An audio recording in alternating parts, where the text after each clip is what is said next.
بسم اللہ الرحمن الرحیم الدرس الحادی عشرہ، یہ ہے 11واں سبق۔ الدرس الحادی عشرہ، یہ 11واں سبق ہے۔ استمراری منفی، ماضی استمراری منفی، یعنی ماضی کے اندر آپ یہ بتا رہے ہوتے ہیں کہ کام کا نہ ہونا چل رہا ہے، کام کا نہ ہونا چل رہا ہے، استمرار ہے اس کے اندر۔ ماضی بعید میں چونکہ دونوں فعل ماضی ہی ہوتے ہیں، اس لیے شروع میں ما نافیہ بڑھا کر حسب قاعدہ اسے مثبت سے منفی بنا لیتے ہیں۔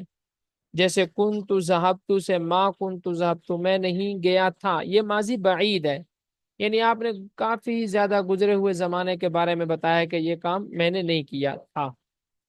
مگر ماضی استمراری میں چونکہ کانا فعل ماضی اور بعد کا فعل مضارع ہوتا ہے، اس لیے اس کے منفی صیغے بنانے کے دو طریقے۔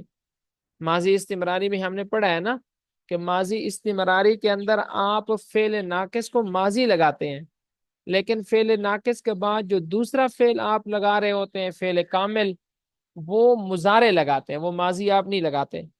تو اس کو منفی بنانے کے دو طریقے۔ نمبر ایک، کانا کے شروع میں ما نافیہ بڑھا دیا جائے، جیسے ما کان یلعب، وہ نہیں کھیلتا تھا۔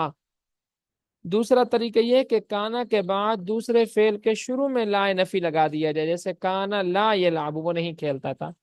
اب ایسا کیوں ہوتا ہے؟ ہم یہ پڑھ چکے ہیں پچھلی کلاسوں میں، آپ نے پڑھی یہ بات کہ ماضی کی نفی ما کے ساتھ ہوتی ہے۔ ماضی کی نفی کس کے ساتھ ہوتی ہے؟ ما کے ساتھ۔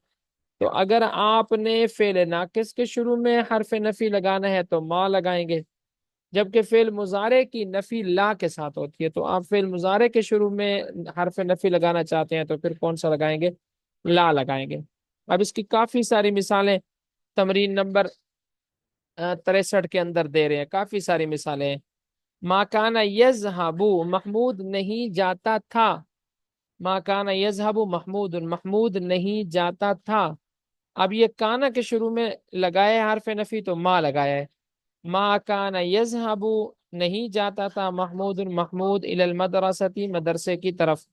اب اگر آپ یذهب کے شروع میں حرف نفی لگانا چاہتے ہیں پھر بھی ٹھیک ہے، لیکن یہاں یذهب کے شروع میں آپ لا لگائیں گے اور یوں بولیں گے کان لا یذهب محمود الی المدرسۃ۔ ترجمہ دونوں کا سیم ہے۔ کان لا یحفظ ابنک درسہ، کان لا یحفظ نہیں یاد کرتا تھا، ابنک آپ کا بیٹا، درسہ اپنا سبق۔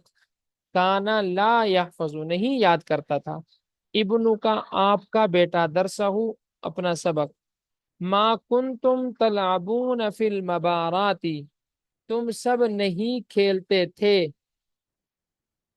ما کنتم تلعبون، تم سب نہیں کھیلتے تھے۔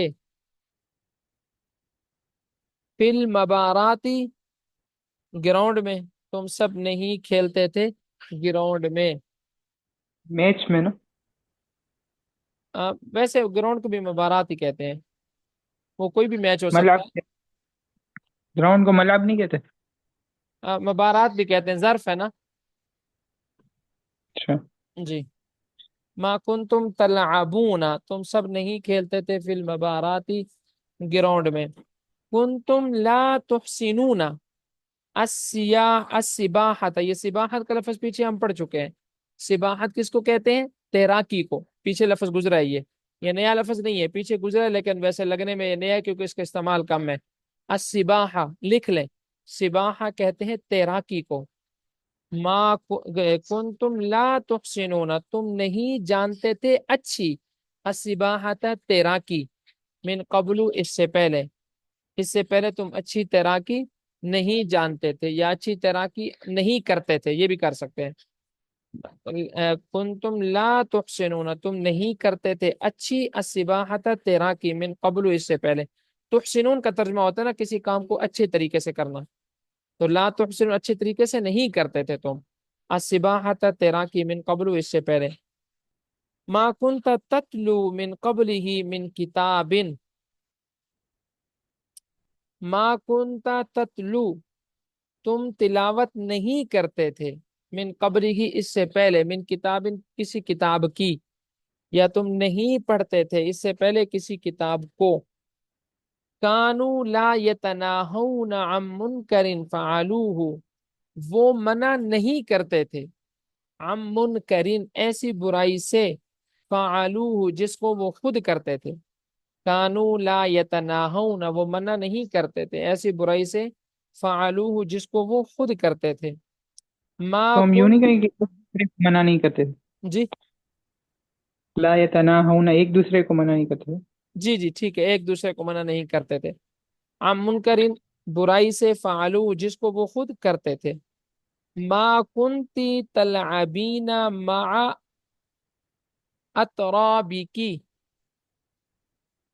ما کنتی تلعبین تو نہیں کھیلتی تھی، مع اترابکی اپنی ہم عمر لڑکیوں کے ساتھ، اتراب پیچھے ہم نے پڑھا ہے نا، وہ قرآن مجید میں کیا پڑھا تھا، تراب کا لفظ پڑھا ہے نا قرآن مجید میں، قرابہ حدائق وعنابا وکواعب وقواعب۔